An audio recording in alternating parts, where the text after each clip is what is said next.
What is up, you beautiful bastards? It is Thursday night, 8:57 p.m. Eastern Standard Time. That means only one thing: that Take Night with Late 3 is live. I have butchered the intro once again. Late Night with Take 3 is live.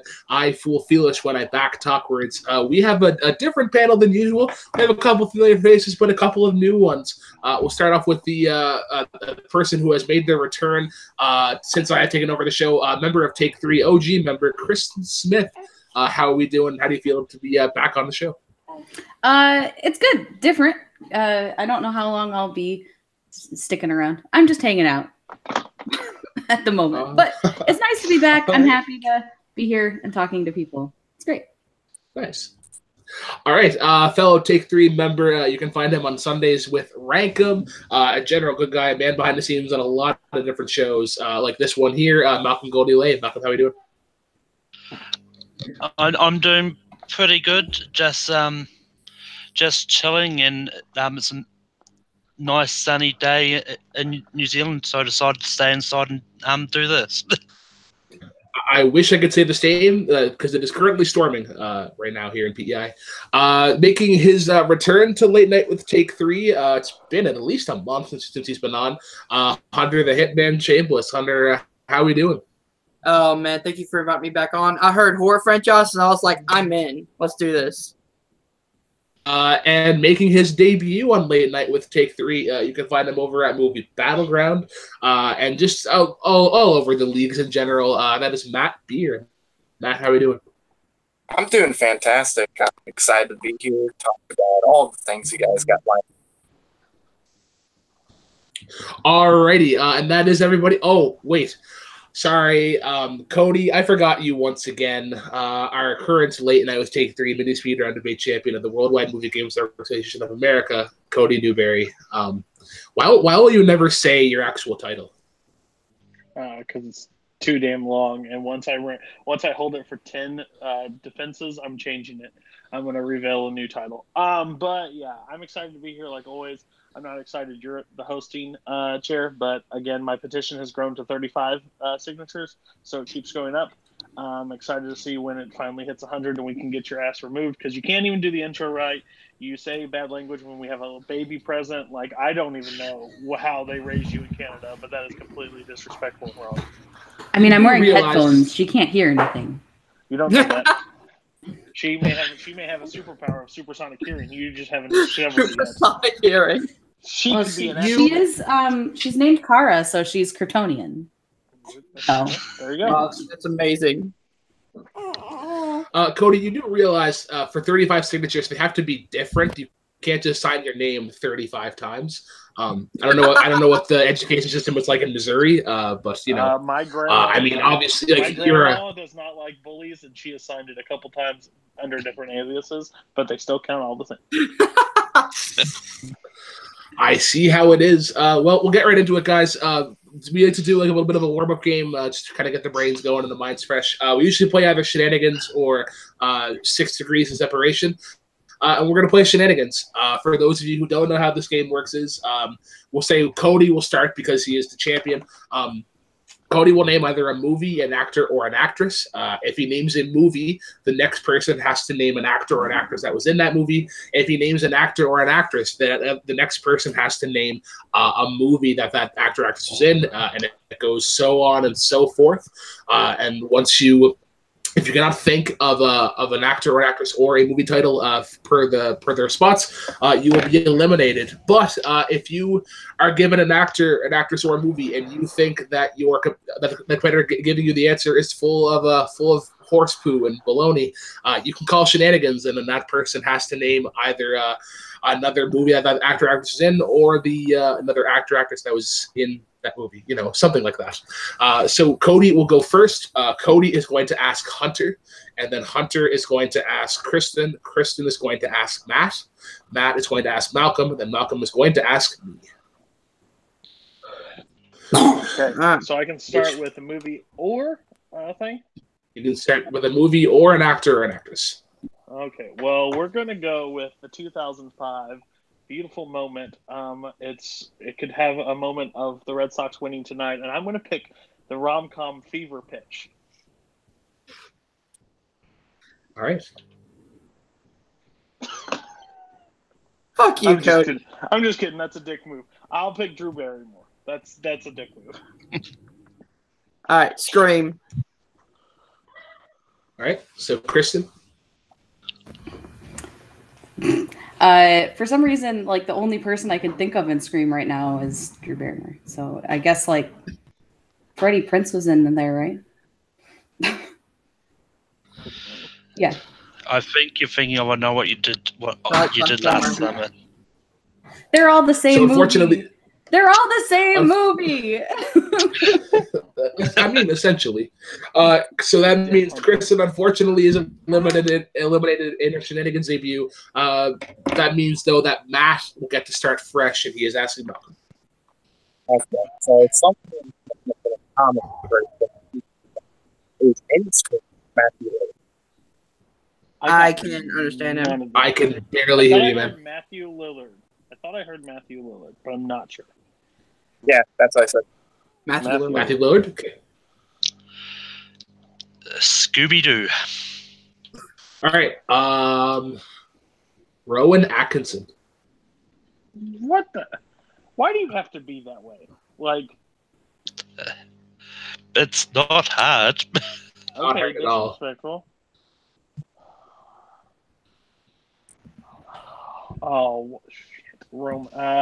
Rat Race. All right. So, Hunter. Fuck is Rat Race? Oh, Um, movie. You can call Shenanigans if you don't think. You've never heard of Rat Race? I have never heard of Rat Race. Fucking Jason Lee. That That sounds is like incorrect. Jason Lee is not in Rat Race. That sounds like a movie at the end. So Hunter has been eliminated. So Matt starts again. Yeah. Go, Kevin Smith.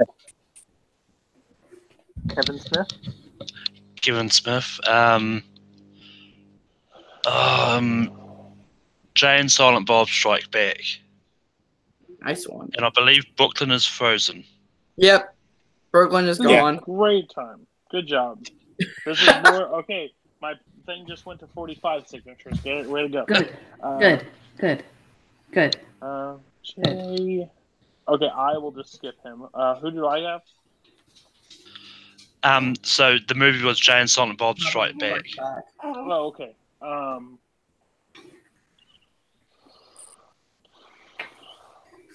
Ben Affleck. Yep. Bond Girl. Oh, sorry. I thought. Gone Girl. Yep. So Gone Girl. Yeah. Neil Patrick Harris. I knew that's the one you were going to go with. Neil Patrick Harris.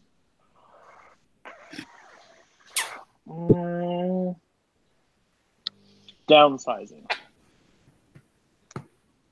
Damn. Was that Matt Damon that you said, Matt? Matt Damon. Matt Damon. The Bourne Identity. Oh, what's her name? What's her name? What do you mean, what's her name? What? That's a fair question. Oh, come on. You've been around. She was in every movie in the 90s. Okay, I don't know why you have to come on and attack me, even though I thought we were pretty good. But apparently we're not. You're hurting my feelings with... I'm going to go with Chris Cooper, because apparently I can't pull that. You thought Fred and Prince was in Scream. Because I thought it was the same movie as the other one. Just because he was in every movie in the 90s. He was, pretty much. So you see Chris Cooper, Cody? Yes, Chris Cooper. Hey, Brooklyn. American. Hi. Here, so my internet's really bad. Just to let you know, the signature. So what did you say, Matt? I heard American. Beauty. Okay. Beauty. I'm not going for the obvious because I don't want to say his name. Mina Savari. Oh my.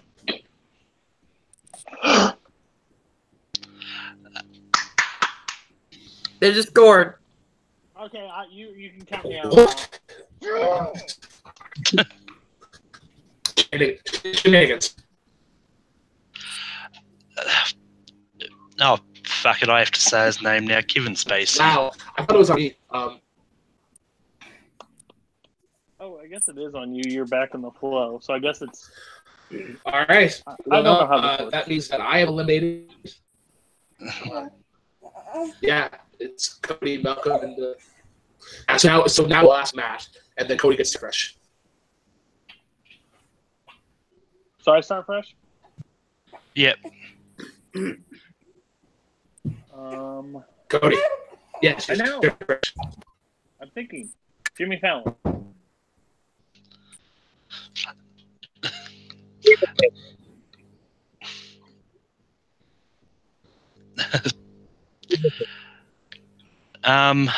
Why does it sound like everybody's underwater tonight? Like We are underwater. Whoa. I'm gonna call Shenanigans. and you can't use Drew Barrymore. Barrymore because she's already been said.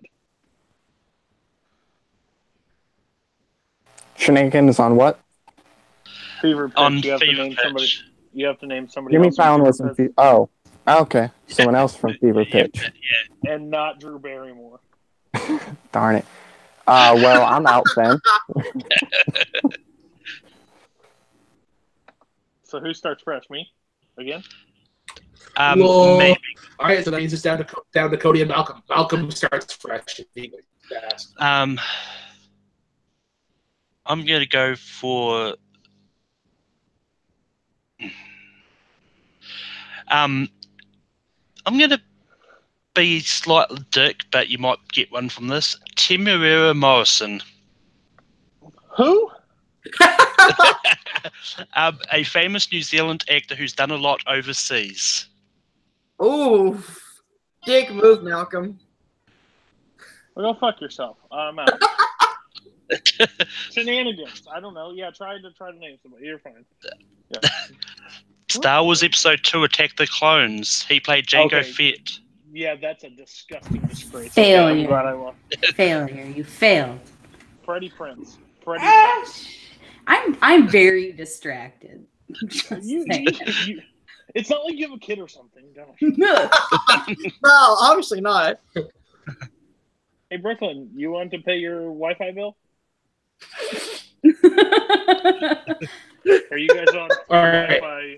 Are you on free Wi-Fi too? Like free? It is wind. It is wind and mother. I'm only hearing like half of what Brooklyn is saying. It's actually the middle. Anyways. Safe. Perfect. Oh dear. What a great time. This is like almost family game night levels of cringy. Yep. Yeah. All right. So we're gonna try and do this before Internet dies out once again. We're gonna try and play press conference. So for those of you who don't know, who's eyes that anyway, Colin Mockery, the great Canadian himself, would go grab a podium, announce a press conference, but he would have no idea who he is.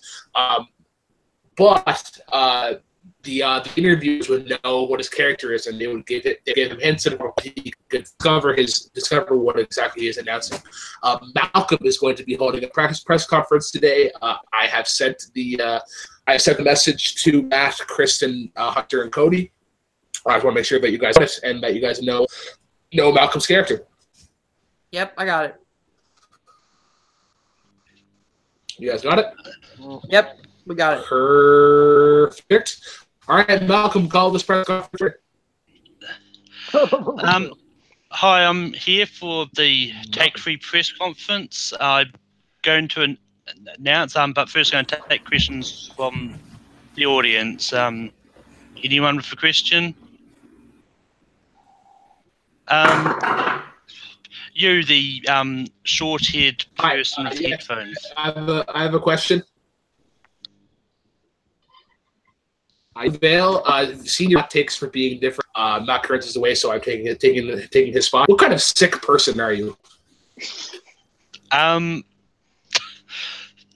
I wouldn't like to think I'm a sick person myself. I'm really stay in very good health. Any other? Yes, the person with the Red Sox paraphernalia. Yeah, hi. Cody Newberry here for BrooklynSucks.com. Just wanted to know, why did you choose the outfit you chose? Doesn't that get hot, sweaty? Why did you choose that?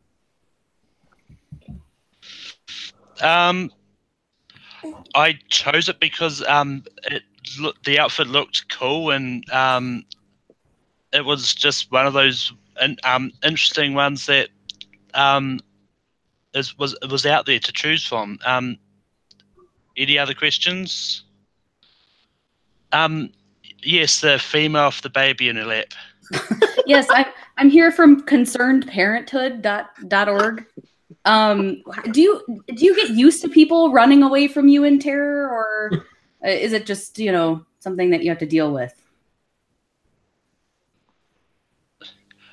I mean, it's this time of year when you have to dress up like the devil to at times. So I mean, I'm used to it. Any other questions? Yes, the person with his hand raised. All right. Hi, this is Matt Beer from the Alone app. I was just wondering, what's it like in the Midwest lately?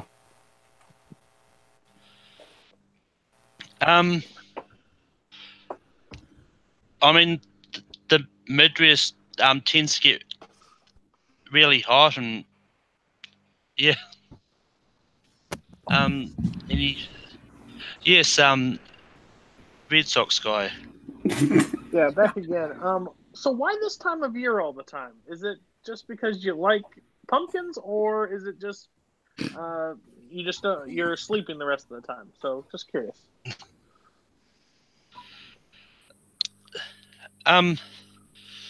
Yeah, I picked this time a year because Halloween is coming up, and it's that I mean, it's that time of year when you've got to wear costumes.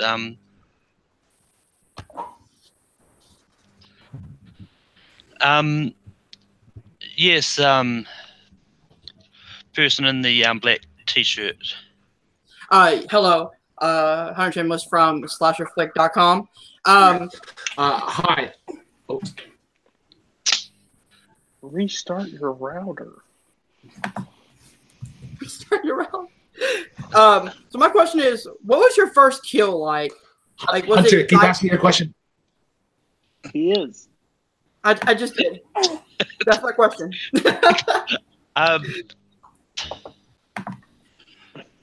Yeah, I mean,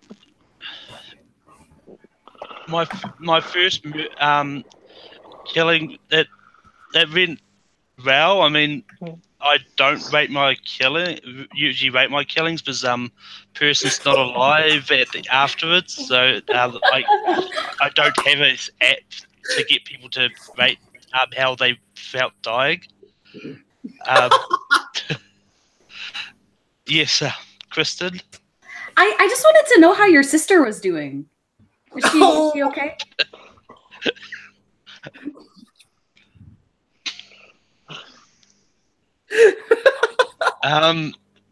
Yeah, my sister's fine.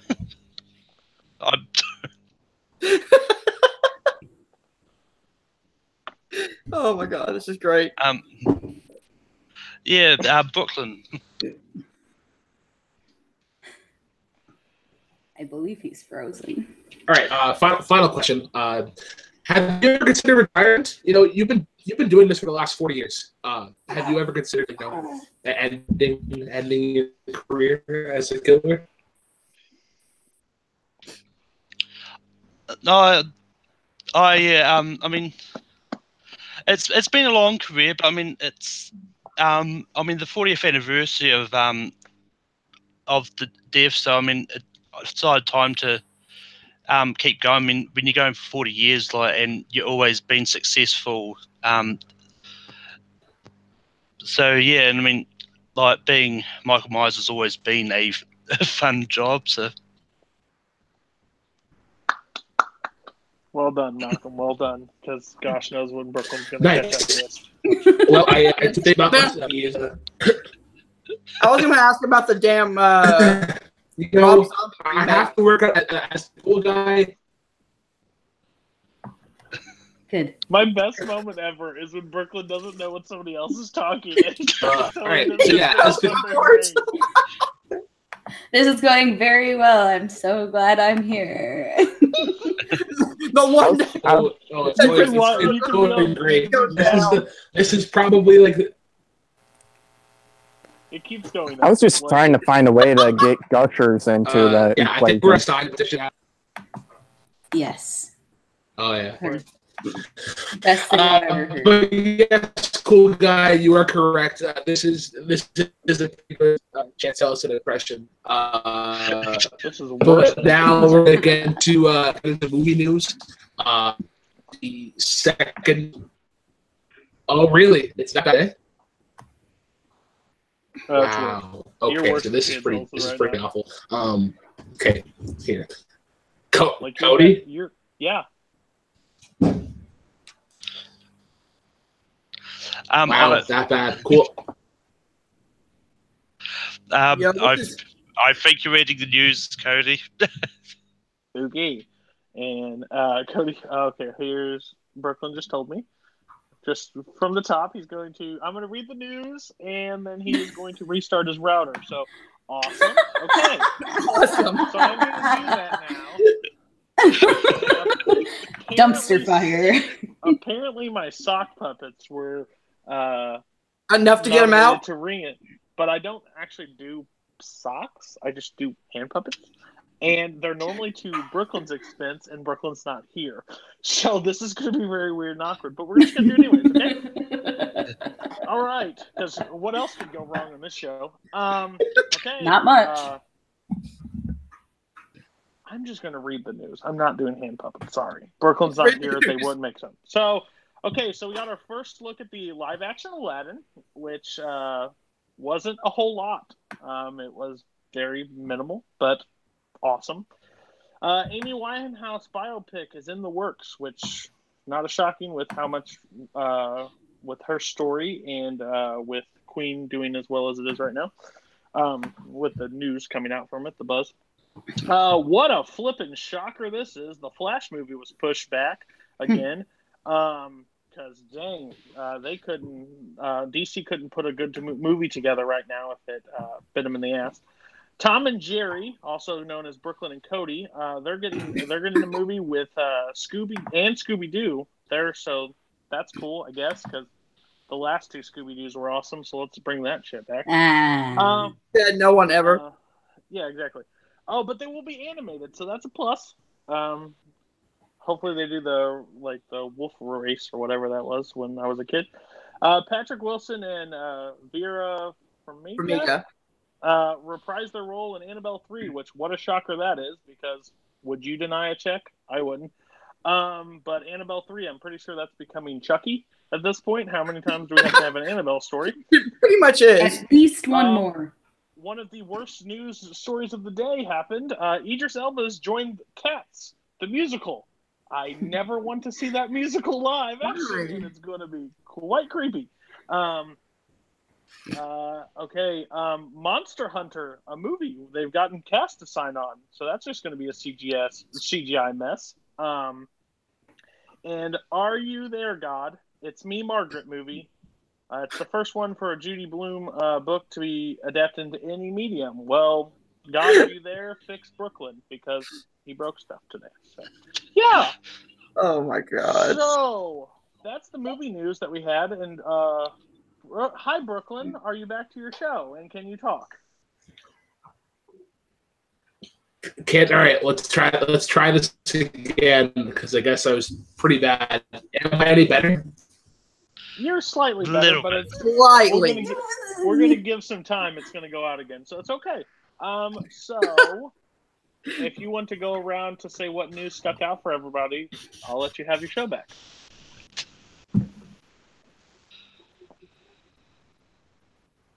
Hunter, what movie news stuck out for you? Hunter. The way he said Hunter, hold my life. I've been waiting to tell you about the movie news. Hunter, please tell me what you think. That was a great impression, Brooklyn. I'm glad you're here. Oh, that's bad. To translate from Old Man Brooklyn, hey Hunter, what movie news stood out to you this week? Okay, well, first, the Judy Blume movie. I always think of Deadpool when I hear that book title now. But the one that really sticks out to me is Vera Farmiga and Patrick Wilson coming back for Annabelle 3. Loved Annabelle 2. Fucking hated the first Annabelle, but I love the Conjuring series. I didn't mind The Nun, so that's the one that I'm really looking forward to. Brooklyn, your turn now. Are you there, Malcolm, Brooklyn? what movie news I'm stuck out sorry, for you? Oh, Malcolm, it's you. I Oh my god, this is great. Yeah, I'm at the point where I'm starting doubting that this Flash movie is ever going to be made. I'm pretty sure it was supposed to come out this year when it was first announced. So it's the whole with his commitments to Fantastic Beasts. Like, he's been busy with that, and it's this movie's been pushed. Like, it's had directors sign on, drop off, all that. And I've gone for days talking about that, but I'm not. The Are You There, God, It's Me, Margaret is an interesting choice for a movie because I've never read it, but I'm pretty sure it's about someone, a girl, sort of learning about her body and stuff like that. So I don't know how movies can possibly be made about that. So it's an interesting choice, but it could be good. And The Monster Hunter is like another video game movie. We can see what will happen. It's directed by Paul W.S. Anderson, which surprised me. So, yeah.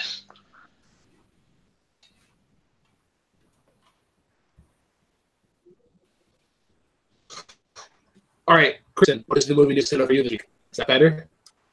Moderate? Not at all. No. You didn't break up as much, so that's good. I made out Kristen anyway. So. Hunter. No. All right. So, the Aladdin thing was the most non-news story ever. Amy Winehouse, I think if they don't hire Lady Gaga to do that, they're just stupid at this point. I think that she's the only person in my mind who I want to see even attempt to do that. So there's that. And then not on this list is the first trailer for The Queen's Corgi, which is obviously going to be the best movie of 2019. Oh yeah, obviously. Look at Cody's face. He's officially done. Cody's like, I'm done with all of you. Cody. Okay. I heard Cody and then it broke up again. So. I heard me, so I'm going to go with me. Cody. Yeah, not a chance. I'm an animated fan, and that movie made me not want to have kids. So that's but my one that I want to point out is Cats being made into a musical.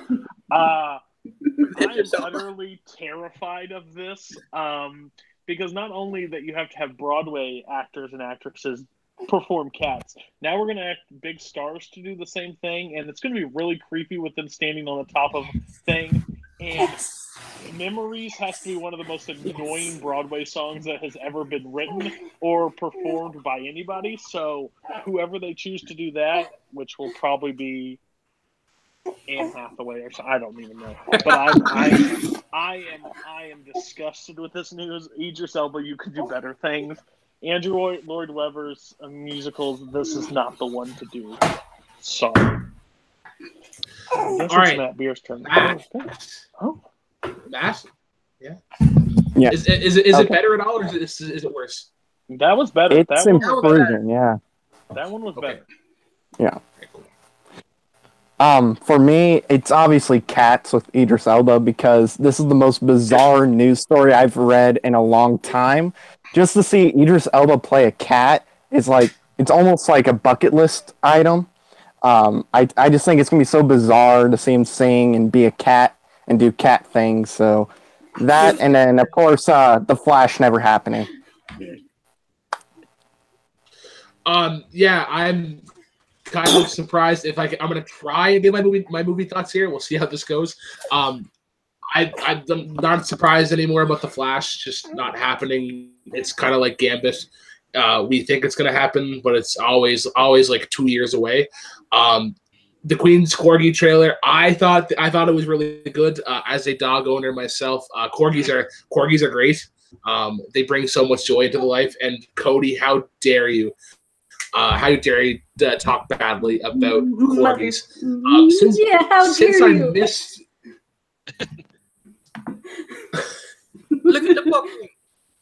How dare you? As I'm pulling up the movie news because I missed it, I really hope Cody did the puppets. Did he do the puppets? He did. Oh yeah, No. he totally did. You're letting Kermit and Vinny down. The whole thing about the puppets is it's basically viewed on when you talk, and you weren't here, and I had so many disses about you. But my mom always said, if you're going to make fun of somebody, make sure they're in the same room as you, not having bad Wi-Fi. So, no. All right. Cool. All right. Okay. So this is something that I want. This is something that I wanted to bring up for discussion because we do have a little bit of time here. We're going surprisingly quickly.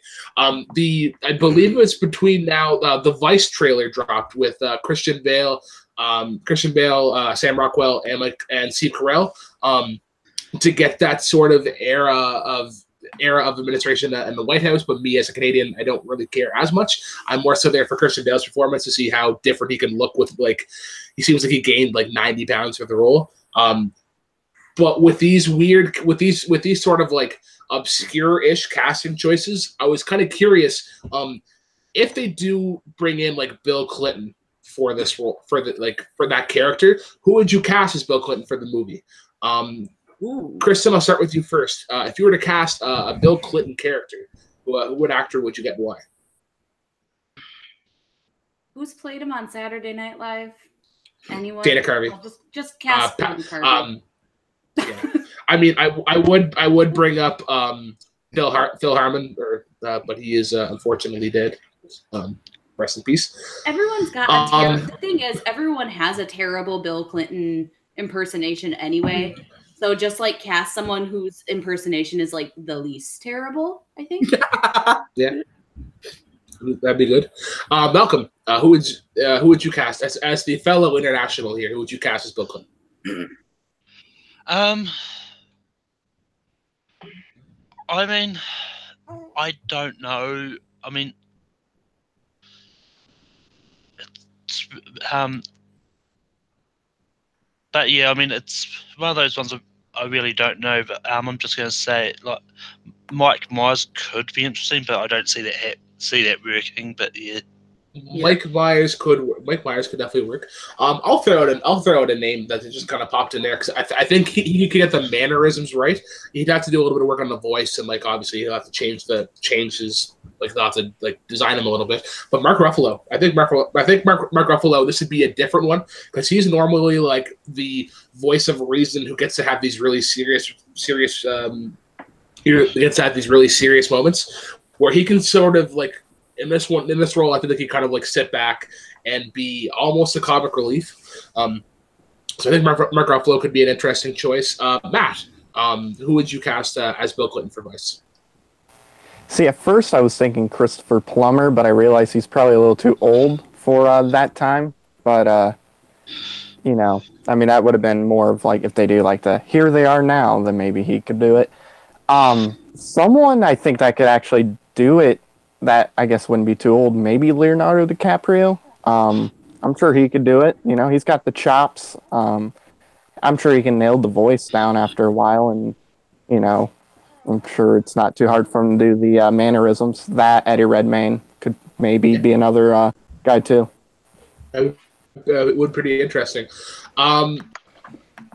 Cody, since you have returned with your presence from a different room, Yeah, my wife. why did you get kicked out of your bedroom, and who would you cast the book on?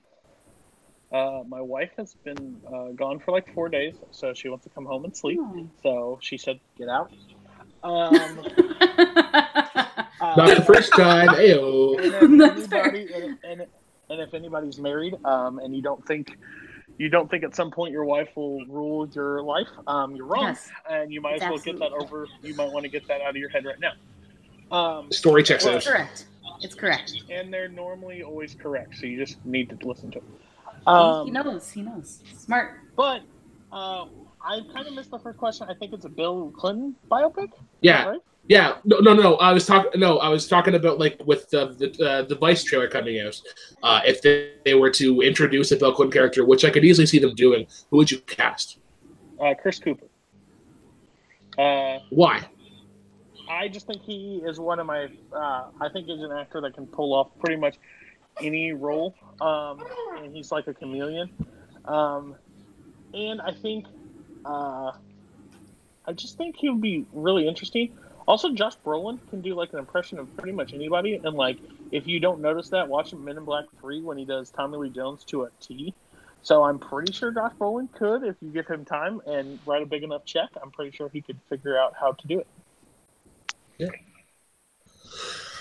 So since we've only been live for about 30-ish minutes or 40 minutes, but I actually have another point of discussion here that I was kind of interesting. On Screen Junkies, they put out like a mini sort of like documentary about Christian Bale and just his method acting throughout his different films and sort of like the highs and lows and how it's worked and how it doesn't work. But the question that I have for you guys is, with the sudden, I guess not really an influx of method acting, but I feel like a lot of the, like especially with award season coming in, a lot of these method actors are going to be getting some nominations. So is method acting worth it, I guess, is the question for you guys. I mean, you've seen where it's been great with like Daniel Day-Lewis and Robert De Niro, but you've also seen where it's been a production nightmare with people like Jim Carrey, Christian Bale in Terminator Salvation, when he went off on that cinematographer. So Cody, I'll go with you first. What are your thoughts on method acting, and is it worth the investment? Yeah, I would say so. And that's nothing against method acting. Of course, I think with anything, you can have somebody that's not a method actor and be a lunatic on set. It just happens. It's just the manner in which, if the role is worth it, because you can't really do it for everything. Like Jared Leto went a little too far, I think, getting into the thing. And then you also had the Heath Ledger side where he, it caused real amount of stress on him. But if you think like Daniel Day-Lewis, for example, probably one of the best actors of this generation, it works brilliantly for him. So I think it just needs a strong management team behind them when they do decide to do method acting, because you should know your clientele and if they're able to pull it off or not. But once they do it and it's done well, that's why a lot of people go to that, because look at Daniel Day-Lewis's success. Like, you just see it written out there. You see people that put all they have into a role and it pays off sometimes. Sometimes it doesn't pay off, but more time than not, it will actually help you. Hunter, do you like method acting? My thing is, like, you actually broke up halfway through that too, so it sounded like you were 10 points to Gryffindor.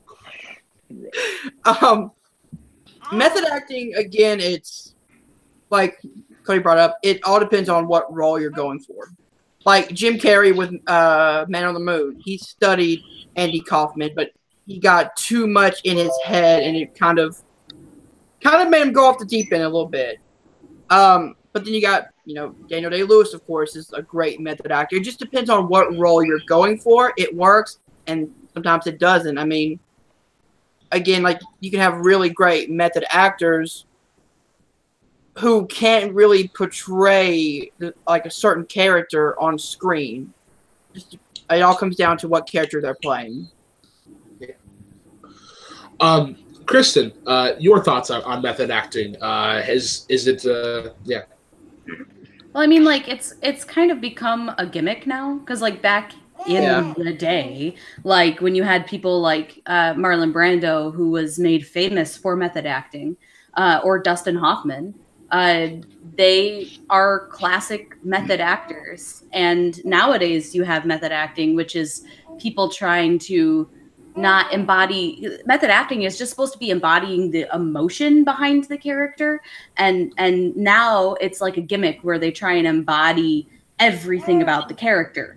And you get people who are stupid at it, like Jared Leto. I'm like, it's a gimmick now, and it's really sad to see, you know, how far people will go to try and like, oh, I am the character. It's acting. Like, you know, there have been hundreds of thousands of very well-known and very highly acclaimed actors who don't do method acting, who have won awards, who have done all this stuff without having to, you know, lose 70 pounds or gain 70 pounds or send dead rats to their co-stars. So acting can be done without all the shenanigans. Now, if you want to get yourself into the emotional depth of your character and method act in the classical way, by all means, it creates a great connection with your character. But all this extra stuff that people are doing, it's not only dangerous for, you know, themselves and their own health, but it just creates a world where now everyone has to go to these extremes to get noticed. I'm kind of glad that you brought up Dustin Hoffman, because like without his method acting, especially in Midnight Cowboy, we don't get like one of the greater moments is like, hey, I'm walking here, because originally that was supposed to be like cut out, but then they're like they kept rolling the footage and he just stayed in character.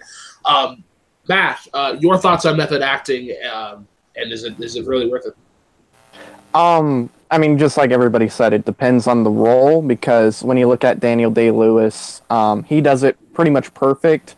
And then you look at even Bradley Cooper this year with A Star Is Born, where he studied that Southern accent that he had to get down to a T, and he just absolutely nailed it. But then you have people like Christian Bale who go from like really fat to really skinny to fit to really fat to really skinny. So it's going to affect their health, you know, just with their body. So at that point, I think it's not worth it, because I think we're going to find out once, you know, say Christian Bale passed away in like 30, 40 years or whatever. I don't know how old he is. We could see after they run through some tests or whatever that it really screwed with his health. And if he didn't do anything like that, like he's doing with Vice, or there's another movie that's coming out next year where he's like super skinny again, it could lead to him passing away faster. So, you know, that's something that also needs to be considered. I think it was after either The Dark Knight or Batman Begins. He decided to actually get a team of like trainers and nutritionists for like when he is doing these drastic changes so that he does do it healthily. Because I guess because like they really went in depth of the machinist and how like a lot of these like physical scenes. He's using up a lot of energy, like when he's running across the bridge, he collapses after. But Malcolm, I'm going to go to you next. What are your thoughts on method acting? Well, as someone who studied method acting at university, it actually there's actually many different branches of method acting now, because it's the father of method acting is Konstantin Stanislavski, and then you've got people who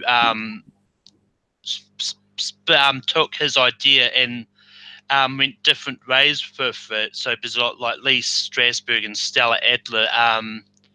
But I mean, it's one of those things that, like, yes, like Constantine, it started off being all about the emotion, but then, like, some people took it and used it to sort of, like, I'm more comfortable being in this role if I am like the person, because sometimes to get into the emotion, sometimes you do have to think. I mean, like when you've got people like Christian Bale and even I don't know if Jonah Hill's really known for method acting, but he does drop and gain weight so much that it's not a even if you do have a team behind you, it's not a good idea to do drastic weight drops and drastic weight gains, because I mean, I don't know if anyone's watched the show Maniac on Netflix with Jonah Hill. He's so skinny, he's almost unrecognizable, but yet, so it's one of those things. But it's one of those things, like, for me, if you do method acting and get nominated for an Oscar, then that's the way you can say it's worth, because, I mean, take Adrian Brody, for example, when he did The Pianist. He gave up his apartment, he sold his car, he disconnected his phones, and he left. He took 2 bags and moved to Europe, so he could feel that, had to get that feeling of being lost, as his character Bizzleman did after he was forced out of life, that his character knew, and his sacrifice paid off in the form of winning the Oscar that year for Best Actor. So, I mean, it's one of those things, depending on how you look at it, method acting can pay off, but sometimes if you don't get recognised for it, then in that side of things, it doesn't pay off. So, I mean, it's one of those ones which is a catch-22. It's like, well, you can either do it and do it good and get an Oscar for it, or you can just do it for the sake of doing it, and then end up ruining your life, or end up dying because you're in bad health. So, I mean, yeah.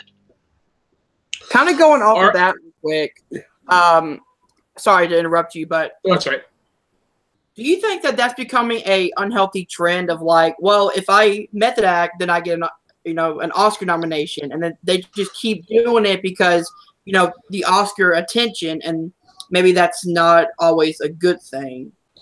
I would be curious to see, like, whenever, what Matt mentioned, like, say, like, when it eventually happens, whenever Christian Bale passes away, like, if you were able to examine his brain the same way, like a football player, like, when he gets, like, it's like getting hit in the head and, like, losing and like yo-yoing weight are two completely different things. But I imagine that they have some same, like, psychological effect on the brain, because I guess like Christian especially,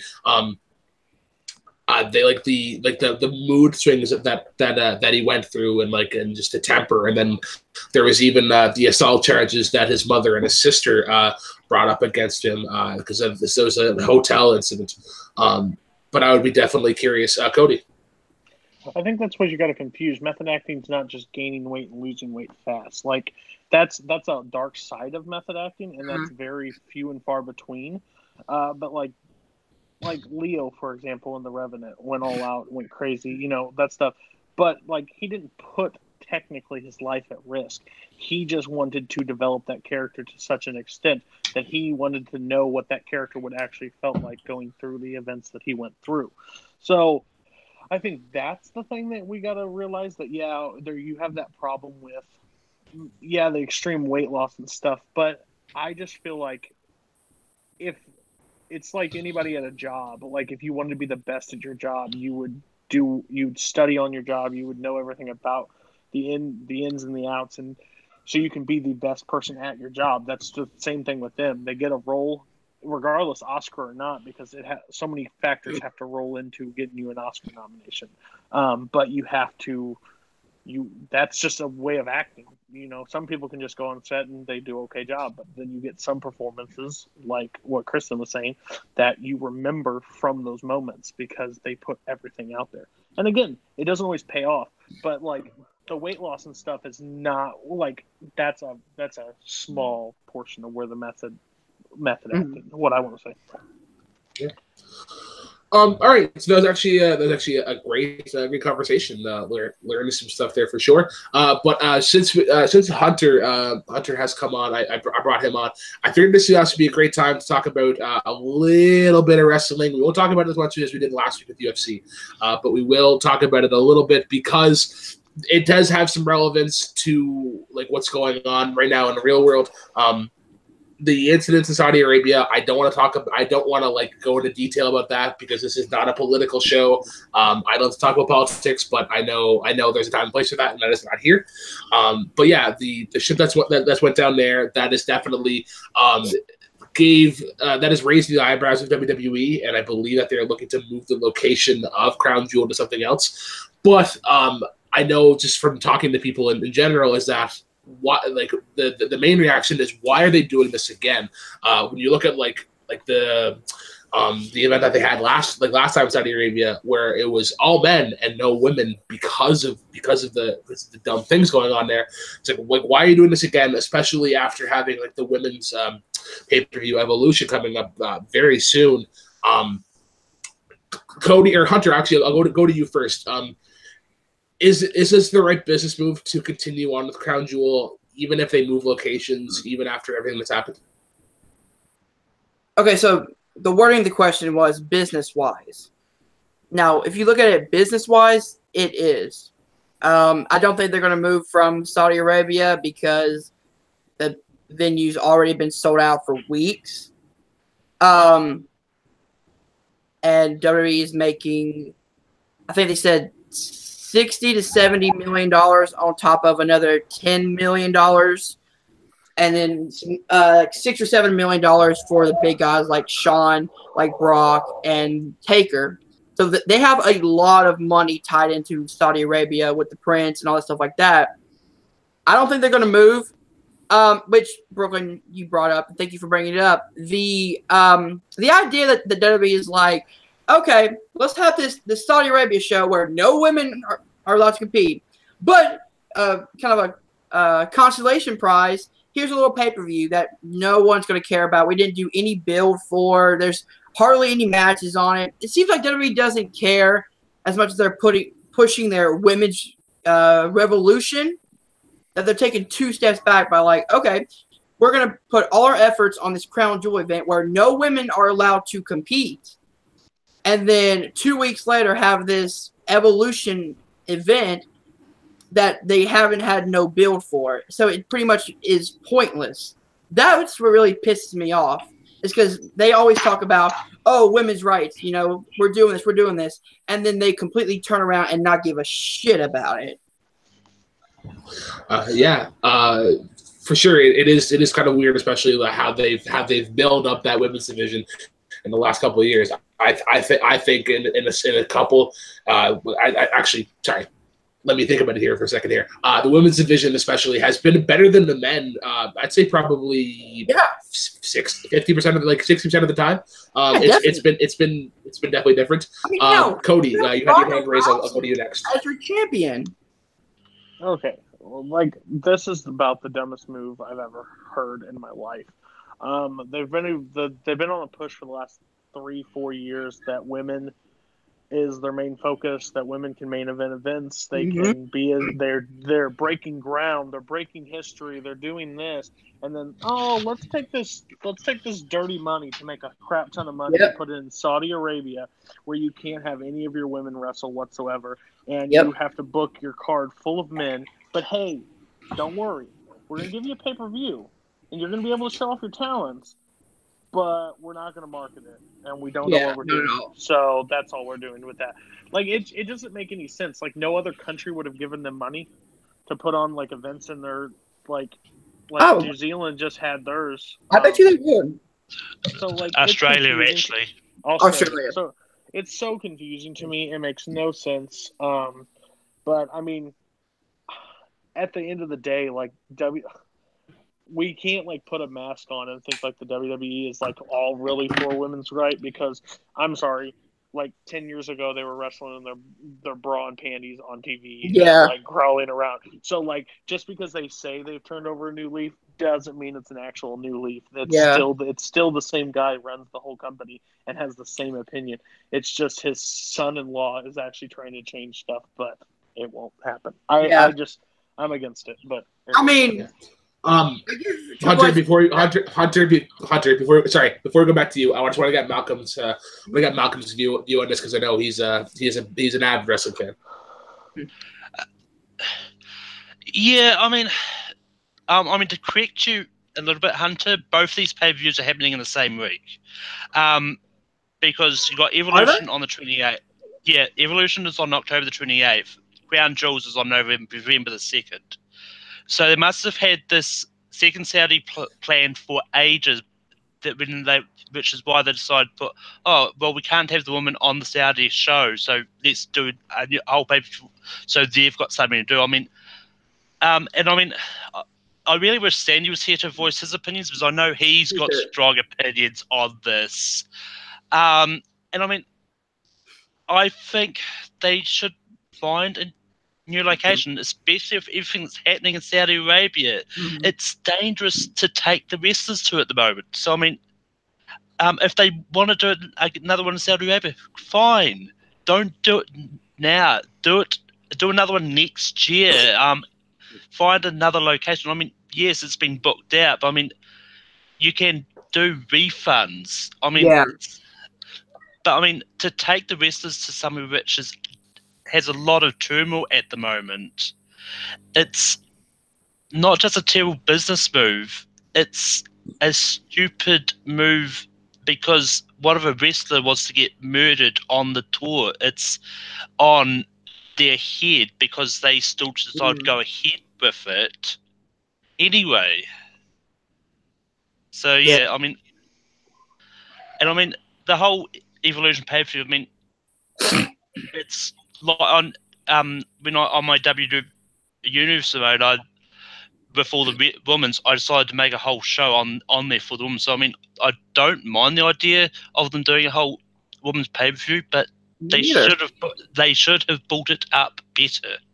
And the one thing that really makes me mad is like they have to rely on older women wrestlers who are coming back to sell a pay-per-view when they have great young female talent that can build the card. Same with the Saudi Arabia show. Why bring back Shawn Michaels from retirement? I have no idea why they do that. It's just for a cheap pop. Well, I mean, on that note of bringing back Shawn Michaels, I don't mind the fact they bring him back to use it for the Crown Jewel event. Because it's the same thing. It's the same thing I thought about when they did Triple H versus Undertaker at the Super Showdowns. Like, it's a good idea in theory, but it should have been a WrestleMania match if that's what they want to do. Just like DX versus Brothers and Sisters should be a WrestleMania match. What were you about to say, Cody? Well, I don't know how long Brooklyn left, so I don't know how long he wants it to go on, because last time we won UFC for a while. So, I mean, well, it's a hot button issue. We can continue talking at some other point. But the main topic of tonight's show is horror franchises. So, again, I'm not the biggest fan of horror movies because I'm kind of a chicken shit. But, hey, I'm on Late Night with Take 3, so I have to adapt to whatever situation presents itself. So we'll just kind of go around and like say what what your one of your maybe two of your favorite horror franchises is, and we'll go from there. Kristen, you have been quiet for a while because I guess wrestling is not a real big of your topic. So horror franchise, is that more of your? Are you more of a fan of that? Yeah, I don't watch wrestling at all, so by proxy, the answer is yes. I mean, there are so many great horror franchises, and ones that I mean, people might not necessarily think that, oh, that's a horror franchise like Jaws, which isn't necessarily a great franchise because there's been some really crappy sequels. But there are so many great ones out there. I really like the Conjuring universe. I think that they're doing a great job building like this modern franchise that's kind of branching out and doing new things. Not every movie has been amazing, but they've all been kind of working together to create this really great universe that I think the main storyline has been benefiting from all of the spin-offs, so that's fine. If you want to go like more of a traditional franchise, like Alien is awesome. Not every movie has been awesome, but I still like them anyway. I mean, they're terrible. most of the sequels, like half of the sequels, but I still really enjoy them, so I don't really care. And I actually really do like the newer ones as well. Like Prometheus, I really, really enjoyed.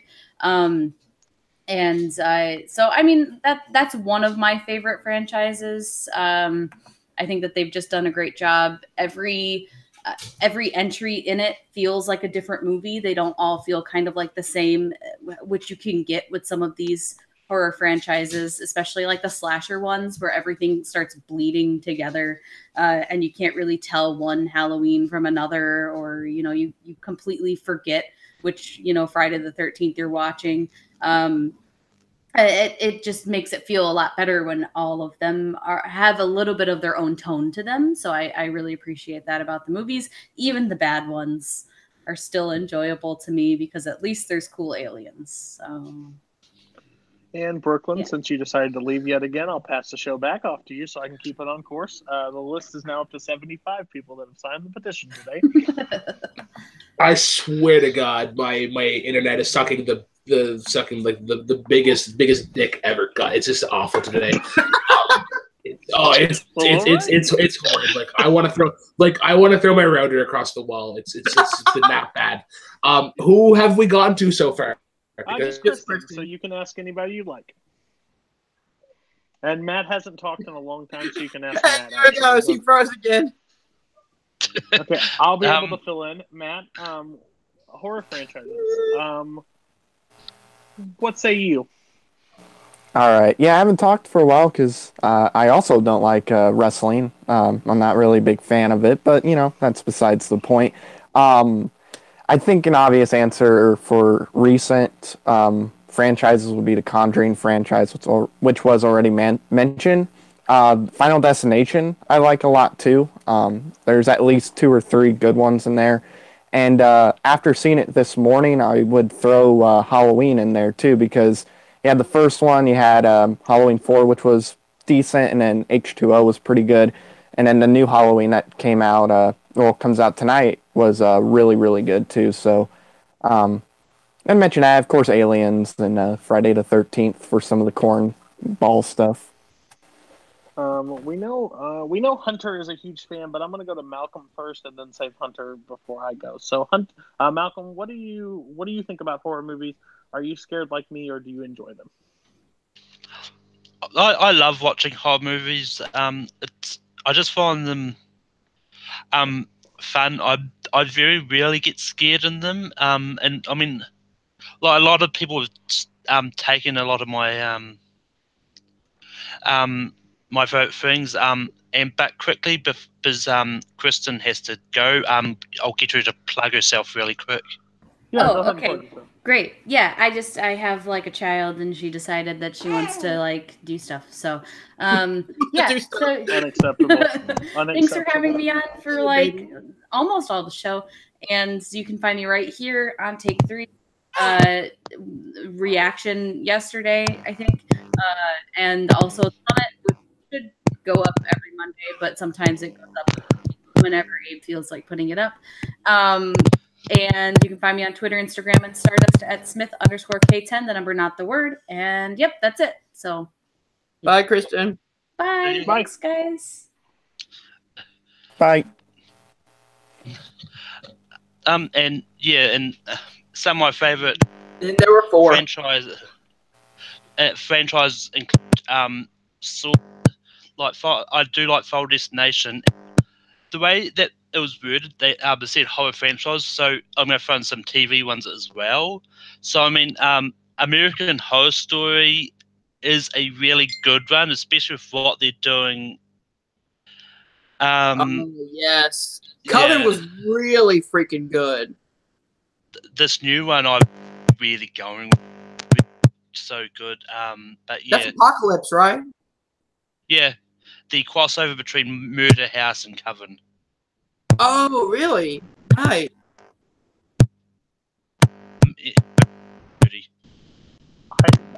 We're like having the most technical issues of all show ever at this one. We have a popping now that's coming. It might be from Malcolm. I don't know what's going on. But again, if you join us normally, Take Three, late night with Take Three is just going to end at discussion. So we're going to discuss a little bit more about horror franchises.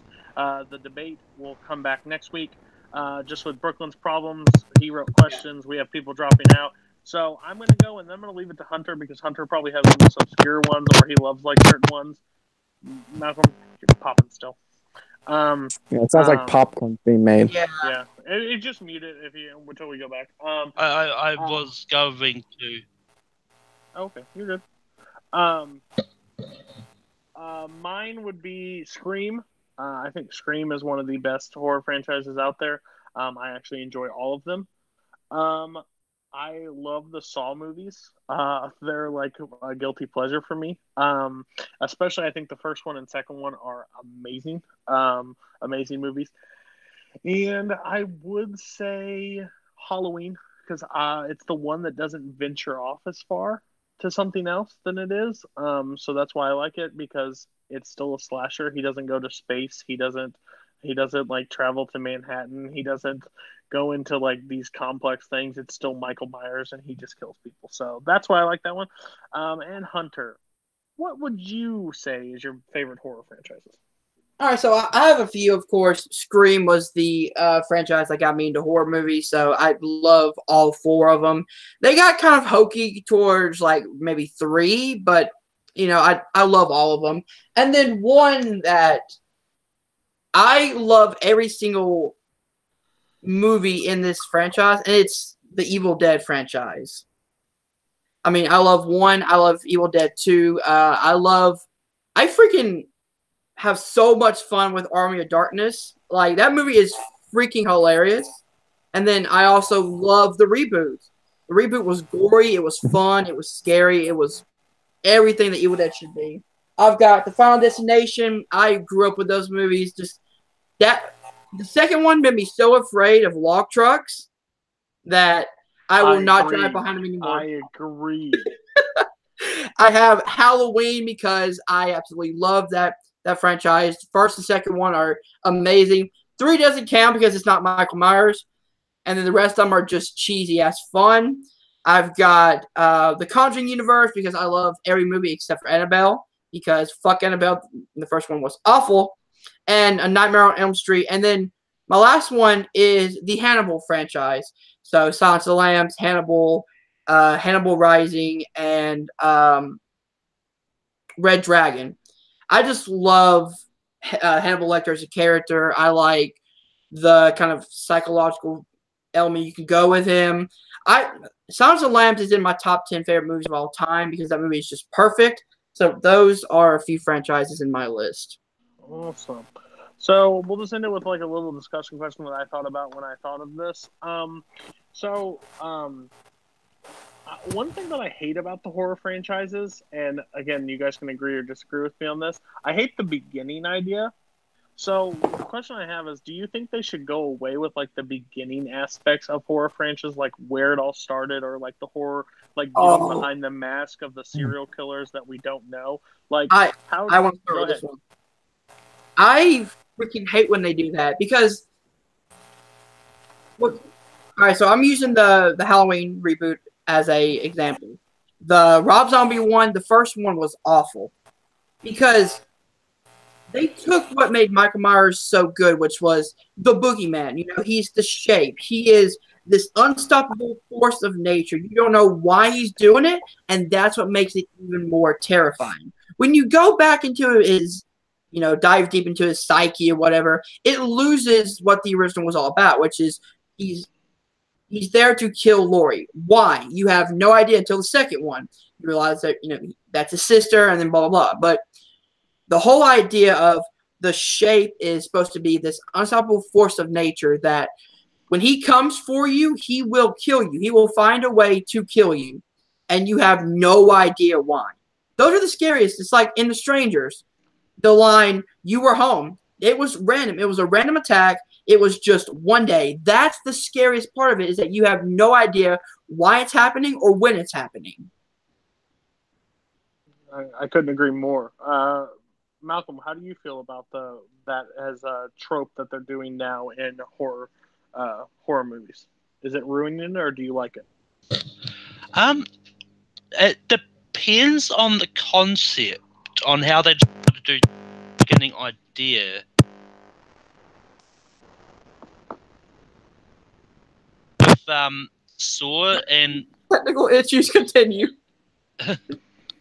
Yeah, yours just popped and cut out for like 5 seconds and came back. It's just continue.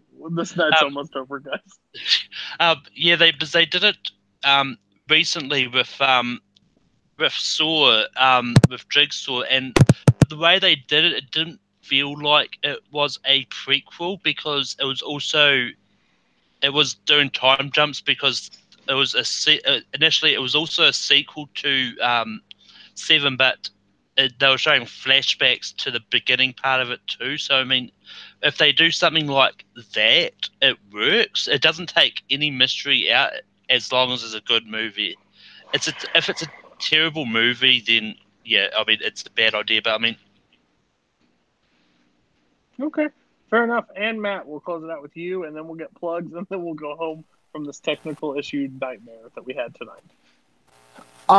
As far as that goes, I think it kind of ruins the movie in a way because there's something really cool about the mystery of the character as far whether it's the shape with Michael Myers or, just anything in general to have that, mystery as far as where they've come from is, something that almost adds to the fear of the movie, in my opinion anyway. So, I mean, like with the Rob Zombie stuff, that took something special and it took the mystery away, which kind of hurt, in my opinion. And there's the popcorn going again. Yeah. So yeah, I agree. I can't stand it. It was one thing when you get in the mental aspect of a killer Psyche. and like dissect it. It just the psyche. It just ruins everything for me. Mhm. So we're gonna go around and get plugs. This is probably the shortest late night, but with Brooklyn not being on it, he has the debate questions, stuff like that. We'll try again next week. Hopefully it's not storming in Canada. But we'll start with Matt. Matt, thanks for coming on. Where can the good people find you? Yeah, it's no problem at all. You can find me at the Worldwide Movie Games Network channel with Movie Battleground and some of the trivia stuff, whether it's the main worldwide movie trivia or Full Metal, anything involved in that, you can find me there, whether it's helping or competing. You can also find me on my personal channel whenever I get that going. Could be tomorrow, could be next week, in a month, or even 5 years at TMG Entertainment. I figured that's a little easier title than spelling out what TMG stands for. And on Twitter at It's Matt Beer. Awesome. Hunter, thanks for being on again. Where can the good people find you? Man, I had fun. Thank you for having me on. You guys found me over at my YouTube channel, Film Nerd TV. You guys find me over at Multiplace Entertainment playing trivia.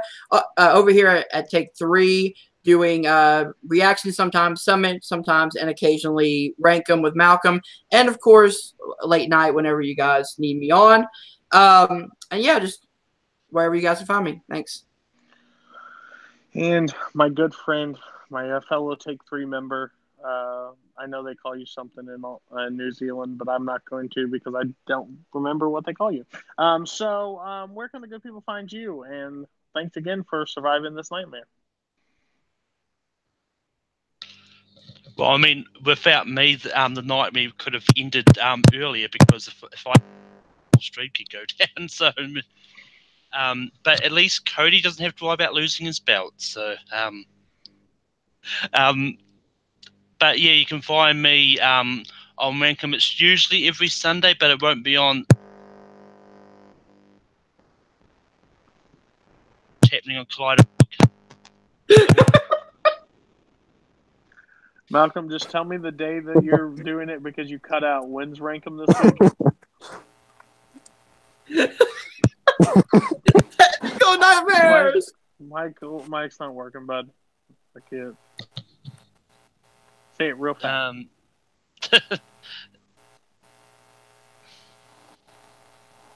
He's gonna write it down.